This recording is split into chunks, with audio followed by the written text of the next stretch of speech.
Hey guys, the video with Tulip Pandey is out. I know you have been waiting for this eagerly. She had scored 450 out of 450 in BITSAT. She had an All India Girls rank of 3 in JEE Advanced and an All India rank of 79. Also, I have made this as a 5-video series and I have basically divided her whole journey in 5 parts. The first part will be psychology because success पहले reality से पहले वो दिमाग में होना चाहिए. तो एक right psychology of the mind जाना बहुत जरूरी है even before giving a test. So this will help you. And second video is about the last 60 days. जब हमारा JEE मेंस हो गया था और JEE एडवांस्ड होने वाला था, उसके बीच का जो क्रूशियल टाइम है उसमें उसने कैसे यूटिलाइज किया उस टाइम को. The third video is about general academics, which books did she solve and basically tips and tricks and उसने revision कैसे किया था. The fourth video is one of the most special video that I have ever made. उसमें she has actually taken time out and explained each and every topic, starting from the first topic in class 11th till the last topic of class 12th. उसने हर एक topic को बहुत अच्छे से explain किया है and उसने अपना पॉइंट ऑफ व्यू दिया कि उसने कैसे किया था उसके inputs. And the fifth video will be about competitive exams like KVP by NTSC and all the national Olympiads. So this series is gonna be really exciting and please watch every single video towards the end. आधी information देख के किसी का फायदा नहीं होता. Go check it out.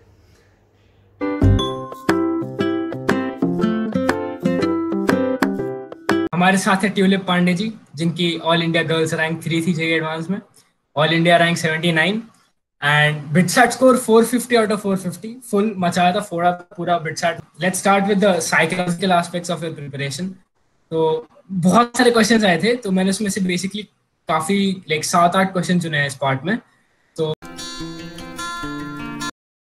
First question is what was your drive to study? Motivation क्या था पढ़ने का? इतना मेहनत किया, उसके पीछे एक मोटिवेशन, एक माइंडसेट क्या था? स्टार्टिंग मोटिवेशन था तो लाइक नेशनल लेवल कॉम्पिटिशन जरूरी क्यों होते हैं, वहां से स्टार्ट करती हूँ मैं. तो मैंने अपनी प्रिपरेशन स्टार्ट की थी with NTSC stage 2 preparation. Okay. तो like that was my first exposure to कि कॉम्पिटिटिव एग्जाम्स के लिए कैसे पढ़ते हैं. तो वहां पे ऑब्वियसली अब क्योंकि इतने नेशनल लेवल के कॉम्पिटिशन के लिए प्रिपेयर कर रहे हैं, तो जो साथ में पीयर ग्रुप होता है वो काफी मचा होता है ऑब्वियसली. तो अब वो लोग बहुत फोड़ रहे थे क्लासेस में, एग्जाम्स में, जो क्लास टेस्ट होते थे वगैरह, और मुझसे नहीं हो पा रहा था कुछ भी. तो मोटिवेशन यही थी बस कि एटलीस्ट क्लास में बेवकूफ नहीं दिखना है टाइप्स, मतलब कुछ तो आना चाहिए. ठीक है. तो वो फर्स्ट मोटिवेशन थी वो कि कुछ पढ़ते हैं, मतलब इतना पढ़ते हैं एटलीस्ट कि क्लास में सर कुछ पूछेंगे तो मैं एटलीस्ट कोई सिमिलर पेज का आंसर दे रही होंगी. तो वो स्टार्टिंग मोटिवेशन थी. बट फिर एक्चुअली क्या होता है कि तो अपने एम्स को ना बहुत रियलिस्टिक रखना चाहिए कि अगर तुम्हें लग रहा है कि तुम अपने क्लास में बिल्कुल अच्छे नहीं, जो कि मुझे लग रहा था उस समय, तो फिर मैंने अपना फर्स्ट मोटिवेशन रखा कि पहले एक एवरेज लेवल पे पहुंचते हैं. ठीक है. तो वो लाइक अगर रियलिस्टिक होगा तो तुम फिर उसके लिए मेहनत भी करना चाहोगे, बिकॉज ऐसा नहीं लगेगा कि ये होगा ही नहीं कभी भी. तो फिर फर्स्ट स्टेज में वो तो हो गया, और उसके बाद धीरे धीरे जब बेटर हो जाती है परफॉर्मेंस तो लाइक लालची होता है इंसान, तो फिर बढ़ते जाते हैं एक्सपेक्टेशंस कि अब कुछ और भी कर सकते हैं शायद, या कुछ और भी कर सकते हैं. तो धीरे धीरे मोटिवेशन आ जाती है उस तरफ से. तो पहले वो था. उसके बाद फिर जब क्लास में थोड़ा ठीक करने लगी तो था कि फेस टेस्ट में अच्छा करूं. तो ऐसे मैं लॉन्ग टर्म नहीं देखती थी कभी भी कि JEE में जाके उस दिन ये करेंगे या फिर JEE में अच्छा करना है इसलिए आज पढ़ लेते हैं, क्योंकि 2 साल बाद की मोटिवेशन अभी आना बहुत टफ होता है कि 2 साल बाद के लिए अभी सोच रहे हैं. अभी जो लोग उस स्टेज में जिनका JEE आने वाला है एडवांस्ड, वो तो सोच सकते हैं ऐसा ऑब्वियसली, बट स्टार्टिंग में मोटिवेशन के लिए कुछ शॉर्ट टर्म गोल्स रखने चाहिए, रियलिस्टिक. सही है. परफेक्ट.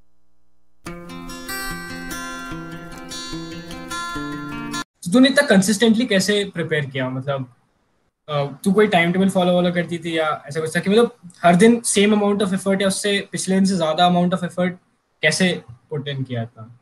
लाइक एक टाइप ऑफ इमोशनल अटैचमेंट रखनी चाहिए कि मतलब अगर पढ़ लिया है क्वेश्चन तो अपने ईगो पे ले लेना चाहिए कि होगा क्यों नहीं. तो ऐसा मतलब पर ये नहीं है कि अपने आप को इफेक्ट होने दो उससे कि मतलब अगर नहीं हो रहा तो दिमाग मत खराब करो उसके पीछे. बट इतना मोटिवेशन रखो कि चलो ठीक है, अगर क्वेश्चन नहीं हो तो तुम ये नहीं सोच रहे हो कि ठीक है कल पूछ लेंगे. पहले तुम ये सोच रहे हो कि नहीं मैं टैकल करूंगा तो या करूंगी. तो मतलब उससे क्या रहता है ना कि उससे आप हमेशा एक फाइट करने वाली स्पिरिट रहती है कि आपका कंपटीशन चल रहा है किसी के साथ, भले ही वो खुद आप हो, बट उससे मजा आता है, लाइक इंटरेस्टिंग हो जाती है चीजें. तो एक तो वो सोचना चाहिए हमेशा, जब भी कुछ भी कर रहे हो, एक आध क्वेश्चन भी हो जाए तो उससे जो वो स्पिरिट होती है ना, फिर तो मतलब तुम अगर उस दिन में 10 ही क्वेश्चन कर रहे होगे, बट तुम वो करोगे पूरी शिद्दत से करोगे, तो वो रहेगा. तो हर दिन एफर्ट डालने का मन करता है, पहली बात. दूसरी बात, अगर तुम्हारे जो फ्रेंड्स वगैरह का सर्कल है या इन जनरल क्लास में भी अगर सब लोग पढ़ने वाले लोग हैं, या फिर मतलब तुम्हें अगर अगले दिन जाके लगता है कि उसने 10 क्वेश्चन किए थे जो तुमने नहीं किए, तो फिर तुम्हें लगना चाहिए कि ऐसे 10 और लोगों में, पूरे कंट्री में इतने सारे लोग दे रहे हैं पेपर जिन्होंने 10 ऐसे और क्वेश्चन किए होंगे, इतने सारे क्वेश्चन लोगों ने तुमसे ज्यादा किए हैं, तो तुम पीछे चले गए एक दिन अच्छे से, तो फिर तुम अगले दिन जाके और एफर्ट करो उसके पीछे। तो वैसे सोचना चाहिए। सही है, सही है। अबे तो अभी प्रिपरेशन में ये जनरली सबका क्वेरी होता है कि इतने सारे डिस्ट्रैक्शंस होते हैं, तो डिस्ट्रैक्शंस को कैसे मैनेज किया तूने? एक तो अच्छा आइडिया है कि अगर तुम्हें लगता है कि डिस्ट्रैक्शंस को हटा तो बिल्कुल नहीं सकते, तो टाइम फिक्स कर लो। कि जैसे मैं करती थी ऐसा कि मुझे यूट्यूब पे मतलब फालतू वीडियोस देखना बहुत पसंद था, कि ऐसे कुछ भी देख रहे हैं जो कि रिलेटेड नहीं हो पढ़ाई से, कुछ भी दूर दूर तक।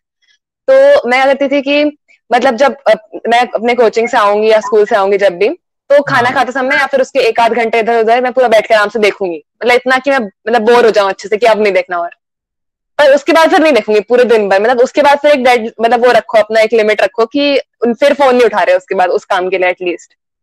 तो वो आइडिया अच्छा है। मतलब अगर एक तो आइडिया भी है कि अगर व्हाट्सएप वगैरह पे कुछ क्वेश्चंस नहीं आते हो तो नेट ही ऑफ कर दो, मतलब अगर इतना डिस्ट्रैक्शन हो रहा है तो। मतलब मैंने बहुत लोग को देखा है ऐसे इफेक्टिवली काम करते हुए कि लोग नेट ऑफ कर देते हैं, वो नहीं करती थी मैं, बट फोन तो कुछ और नहीं खोलना है एक्सेप्ट कुछ पढ़ाई का हो अगर तू तू टाइम टेबल बनाने में भरोसा रखती थी कि लाइक एक वीकली प्लान, या मुझे इस हफ्ते तक इतना कंप्लीट करना है, या और लाइक फिर कभी कभार ऐसा, या फिर डेली प्लान्स, या फिर ऐसा होता था कभी कभार कि तूने मिस कर दिया वो टाइम टेबल तो उससे डीमोटिवेशन होता है, तो मतलब वो सब का क्या सीन है जो management side of the preparation है? मैनेजमेंट लाइक बेसिकली होना चाहिए कि एक वेग आइडिया रखो कि चलो ठीक है, अगर 2 वीक बाद टेस्ट होने वाला है तो तब तक इतना कंप्लीट कर लेना है, तो मतलब थोड़ा लंबा वाला टाइम रखो, ऐसा नहीं कि आज में ये कर लेना है। तो फिर क्या होता है कि बहुत प्रेशर आ जाता है, फिर अगर नहीं हो पाएगा तो फिर बहुत प्रॉब्लम हो जाती है, मतलब थोड़ा सा टेंस हो जाता है आदमी, स्ट्रेस आ जाता है काफी। तो अगर लंबा प्लान लेके चलेंगे कि 2 वीक में कर लेना है, तो अगर आज मन नहीं है करने का, आज मस्ती कर रहे हो थोड़ा बहुत, तो तुम्हें पता है 2 वीक में करना है, तो तुम कल एक्स्ट्रा पढ़ लोगे और थोड़ा सा गिल्ट भी रहेगा कि आज नहीं किया तो कल करना ही पड़ेगा टाइप्स, तो वो प्रेशर बनेगा। बट अगर तुमने आज का डेडलाइन रखी और आज नहीं कर पाया तो फिर मतलब प्रेशर कुकर सिचुएशन आ जाएगी कि तुम्हें लगेगा अब हो ही नहीं सकता कुछ भी, सब दुनिया खत्म हो गई।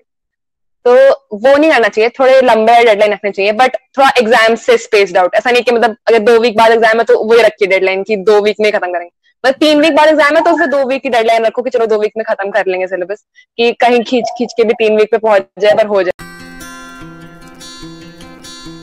How did you manage your hobbies and like study? Did you pursue them? कितना टाइम दिया? ये क्वेश्चन है। डांस को तो मैंने जेन्युइनली टाइम बिल्कुल भी नहीं दिया, क्योंकि डांस की मोटिवेशन मुझे बाकी लोगों से आती है कि मतलब कोई और कर रहा होगा तो फिर मुझे मोटिवेशन आएगी कि अच्छा मुझे भी करना चाहिए कुछ, या कोई अच्छा गाना आएगा नहीं तो उस पर डिपेंड करता है। तो वो तो खैर मतलब ऑलमोस्ट हट ही गया था पूरा लाइफ से 2 साल के लिए। बट लिखने का शौक तो था लाइक, तो मतलब I used to write very less frequently जितना पहले लिखती थी उससे, बट कभी कभी जैसे अगर फेस टेस्ट खत्म हुआ है उस दिन या मार्क्स अच्छे नहीं आए तो डिप्रेशन में लिखना निकल जाता है कभी कभी। तो फिर वही सब, मतलब अब तुम्हें अगर कुछ हाई या लो फील हो रहा है तो उसको वेंट आउट करने के कुछ तो करना ही पड़ेगा, कि दबा के रखोगे तो फिर बाद में निकलेगा वो।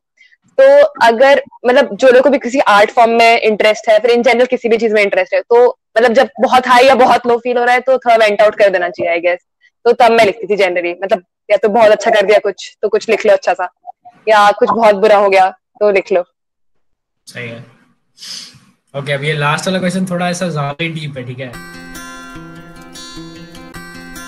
तो ऐसा है क्या कि do you kind of believe that luck plays an important role in your preparation, या is it all about your hard work and persistence? एक कभी कभी लगता है कुछ लोग को देख के कि उनमें मतलब नेचुरल टैलेंट है तो उनको कुछ करने की जरूरत नहीं पड़ती और उनका पेपर अच्छा हो जाएगा, ठीक है? तो ऐसे लोग को देख के बहुत डिमोटिवेशन होती है, ठीक है? और ऐसे लोग एग्जिस्ट करते हैं। बट एक और बात ये है कि वैसे लोग अगर एग्जिस्ट करते हैं तो that is of course true, but hard work से हो ही जाएगा इज ऑल्सो ट्रू।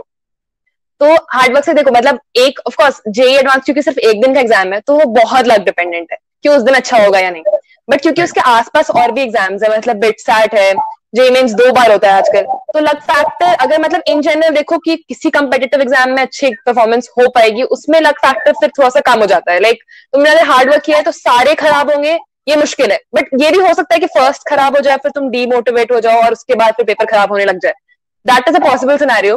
बट वो ये कि एक हो गया पेपर उसको भूल जाना चाहिए, तो उसका लक तुम्हारे नेक्स्ट वाले पे फिर कोई इफेक्ट नहीं करेगा। तो मतलब तुम्हारे अगर पेपर्स, तुमने अगर अच्छे से हार्ड वर्क किया है तो एक ना एक पेपर अच्छा होगा ही, और फिर ये नहीं सोचना चाहिए कि चलो ये वाला क्यों अच्छा हुआ, वो अच्छा क्यों नहीं हुआ, या वो अच्छा हो जाता, तो फिर वो नहीं सोचना चाहिए। बट हाँ, लक फैक्टर बहुत, लाइक स्पेशली एडवांस में तो बहुत बड़ा रोल प्ले करता है। सही है, सही है।